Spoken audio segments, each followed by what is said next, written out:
Lessons about the real number system. So a little review again. Natural counting numbers, those are our Elmo numbers, starting with 1. Then we have our whole numbers, including all the natural and counting numbers, and including 0 now. After that, the integers includes the whole numbers, the counting numbers, and the negative numbers. Rational numbers, anything that can be written in a form of fraction, where the denominator is not going to equal 0. Those are all examples there of rational numbers. That's the division, or the split up of how we, those particular problems there. Now we're going to include 2 new terms. We're including irrational numbers and the real numbers system. Irrational numbers, that's a number that cannot be expressed as a fraction where the numerator and denominator are integers and the denominator does not equal 0. What exactly does that mean? Well, if we look at a few examples, it might make it a little simpler to understand. Those are irrational numbers. Pi, square root of 2, square root of 5. Those are all numbers that cannot be written as a fraction.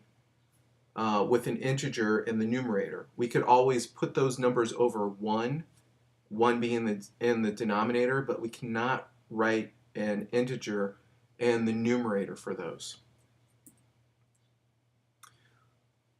So we have real numbers, set of rational numbers together with the set of irrational numbers. That begs the question, what other kind of numbers do we have? Well, if we look at those examples there, negative square root of 4 and square root of negative 4, that's going to lead us to the new type of number system that you do not need to know, but just for purposes of future learning. If we look at a calculator there, square root of 4 is 2. We just make that negative, so the negative square root of 4 is negative 2. However, if we put in the square root of negative 4, that is not a number.